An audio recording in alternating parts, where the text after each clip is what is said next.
गुजरात की वडोदरा में माधवपुर के विश्व प्रसिद्ध गैर मेले का आयोजन होने जा रहा है। वडोदरा में माधवपुर मेले के प्री प्रमोशनल इवेंट का आयोजन 2 अप्रैल को किया जाएगा। इस कार्यक्रम में गुजरात समेत 9 राज्यों के 400 से ज्यादा कलाकार अपनी कला का प्रदर्शन करेंगे। वडोदरा में आयोजित यह pre promotional event Akota stadium में किया जाएगा, जिसकी विस्तृत जानकारी दी गई। वडोदरा मुकामे पण 2 એપ્રિલ સાંજે 7 વાગે એનો પ્રી ઇવેન્ટ છે. એટલે 2 એપ્રિલ સાંજે 7 વાગે અકોટા સ્ટેડિયમ જે છે વડોદરાનું, ત્યાં એનો પ્રી ઇવેન્ટ છે. ત્યાં પણ બહોળી સંખ્યામાં લોકો પાર્ટિસિપેટ કરે એ કાર્યક્રમને નિહાળે એવી બધાને જાહેર આમંત્રણ છે.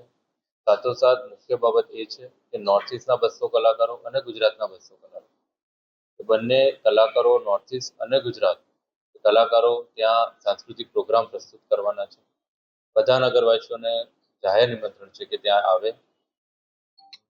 ગુજરાત રાજ્ય રમતગમત, યુવા સાંસ્કૃતિક સમિતિ અને પ્રવાસન વિભાગ દ્વારા એક આયોજન કરવામાં આવ્યું છે, જેમાં જિલ્લા વહીવટી તંત્ર, વડોદરા મહાનગરપાલિકા અને બધા સાથે મળી અને જે આ ગુજરાત ટુરિઝમ વિભાગ દ્વારા, ગુજરાત યુવક બળ અને ટુરિઝમ વિભાગ દ્વારા માધવપુર નો મેળો એટલે કે ગેરનો મેળો, આપણે સૌ જાણીએ છીએ તેમ ભગવાન શ્રી કૃષ્ણ અને રૂકમણીજીના જે વિવાહ થયા હતા એ સ્થળ એટલે કે માધવપુર.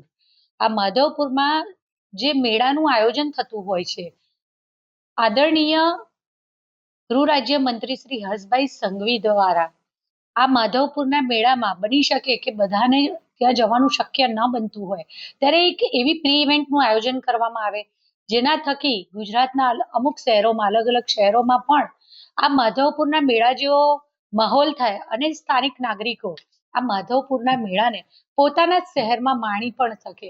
ત્યારે વડોદરા શહેર પણ એમાંનું એક શહેર છે કે જ્યાં આયોજન કરવામાં આવ્યું છે. આયોજનના પૂર્વ તૈયારીના ભાગરૂપે આજરોજ અલગ અલગ સંસ્થાઓને, ધાર્મિક સંસ્થાઓ હોય જેમ કે વિવાયો છે, વિપો છે, BAPS છે, બ્રહ્મા કુમારીસ છે, હરિપ્રબોધન સ્વામીજીનું ગ્રુપ છે, કે આ બધા જ અલગ અલગ ધાર્મિક સંસ્થાઓ સાથે સાથે કેટલીક સામાજિક સંસ્થાઓ છે, નિરંકારી જે મંડળો છે.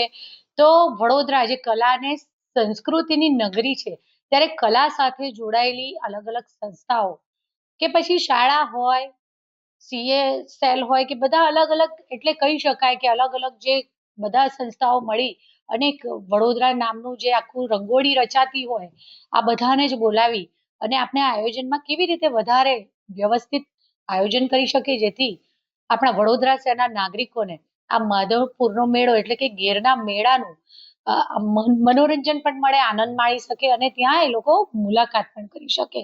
આના માટે બુક માય શો પર એક રજીસ્ટ્રેશન કરવાની પ્રક્રિયા છે.